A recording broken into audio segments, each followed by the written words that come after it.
ఇది నా కోసం కాదు దానికోసం అని ఈ వినుడు బంద్ చేస్తుంది. మొన్ననే జరిగింది దానికోసం ఈ వాక్యం అంతా చెప్పండి, నా కోసం కాదు ఇది. ఇలా మొత్తం వచ్చిన వాక్యం అంతా దానికే వచ్చింది, నాకు సంబంధం లేదు. దానికోసమే లేకపోతే పలానోడి కోసమే చెప్తున్నాడు వాక్యం, వాని కోసమే చెప్తున్నాడు, నా కోసం కాదు. తెస్సలోనిక సంఘం అలా అనుకోలేదు, అలా ప్రవర్తించలేదు. అంటారు మీరు వర్తమాన వాక్యము మా వలన అంగీకరించినప్పుడు లేదా మీ వాక్యాన్ని బోధించినప్పుడు మీరు ఎలా తీసుకున్నారు అంటే అంటే చదవండి, మనుషుల వాక్యం అని అనుకోలేదండి. Praise the lord.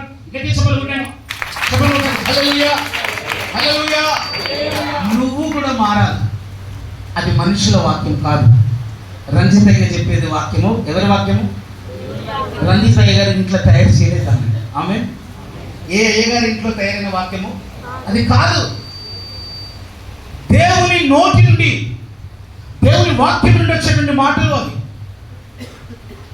అది అందరి కొరకు రాయబడ్డది, మన బ్రతుకులు మారడం కొరకు రాయబడ్డది.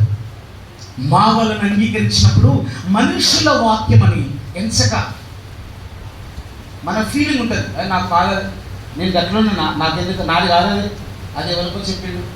నీకేనయ్యా చెప్పేది వాక్యము, నాకే దేవుడు వాక్యం బోధించేది.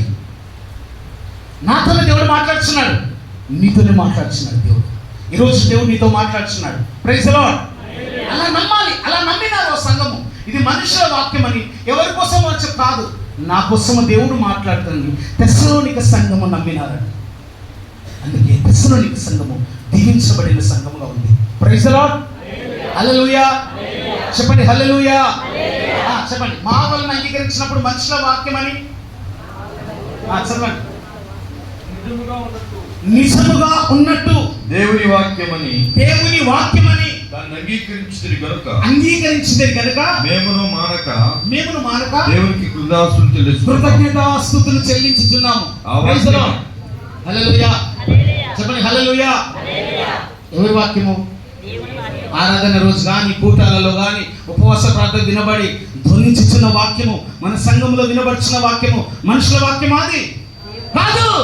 రెండంచుల ఖడ్గము అది, నీ జీవితాన్ని మార్చుతున్న వాక్యం అది, నిన్ను బ్రతికించడానికి దైవజనుని నోటి నుండి వచ్చే వాక్యం అది. దాన్ని నిర్లక్ష్యం చేసినట్లయితే హెబ్రీయులకు రాసిన పత్రికలో ఉంటాడు, మీరు కావున మీరు విన్న సంగతులను విడిచిపెట్టిన ఎడల కొట్టుకొని పోకుండా ఉంటాడు. చదవడం మాట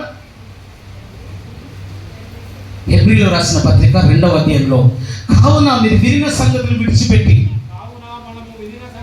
కావున మనం